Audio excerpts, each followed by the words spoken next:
السلام علیکم ورحمۃ اللہ تعالی وبرکاتہ۔ معزز محترم موقر اراکین گروپ اور شرکائے گروپ، سب سے پہلے تو آپ حضرات کی خیریت و عافیت کا طالب ہوں اور آپ حضرات سے دعاؤں کا بھی طالب ہوں۔ آج اسلام آباد میں وزیر اعظم پاکستان میاں محمد شہباز شریف صاحب سے جو ملاقات ہوئی، اس ملاقات میں وفاق المدارس العربیہ پاکستان کے صدر حضرت اقدس مولانا مفتی محمد تقی عثمانی صاحب دامت برکاتہ العالیہ، وفاق المدارس العربیہ پاکستان کے سرپرست قائد جمعیت حضرت مولانا فضل الرحمان صاحب دامت برکاتہ العالیہ اور یہ فقیر شامل تھے۔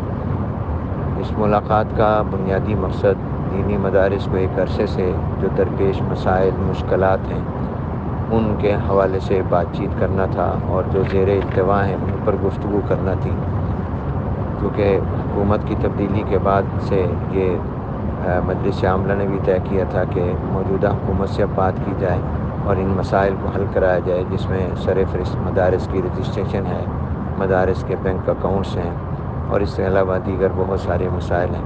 تو اس پر ایک عرضداشت بھی ہم نے کوئی تقریباً 11-12 اہم مسائل پر پیش کی اور پھر زبانی گفتگو بھی ہوئی، بریف بھی کیا گیا۔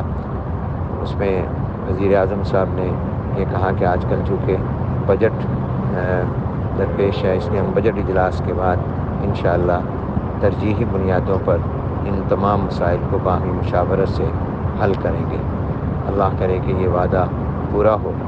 پھر اس مجلس میں ملک کی معاشی صورتحال بھی زیر بحث آئی اور حضرت اقدس صدر وفاق دامت برکاتہ العالیہ نے اس بات کی طرف بھی متوجہ کیا کہ ملک سے سودی معیشت اور نظام کا خاتمہ ہونا چاہیے۔ اس پر وزیر اعظم صاحب نے کہا کہ میں اس موضوع پر آپ سے تفصیلاً ملاقات چاہتا ہوں اور میں انشاءاللہ بہت جلد اس موضوع پر عنقریب آپ سے ملوں گا۔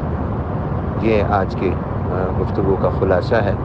تو میں نے آپ کو صوتی پیغام کے ذریعے پیش کیا ہے۔ دعا فرما دیجیے اللہ کرے کہ مدارس کے مسائل حل ہوں اور دینی علوم کے یہ سرچشمے آزادی کے ساتھ، اپنی خود مختاری اور خودداری کے ساتھ اور حریت فکر و عمل کے ساتھ قرآن و سنت کے علوم کی تعلیم اور اشاعت کا فریضہ سر انجام دیتے رہیں اور امت مسلمہ کا یہ عظیم سرمایہ اور اثاثہ ہر طرح کی مداخلت سے محفوظ رہے۔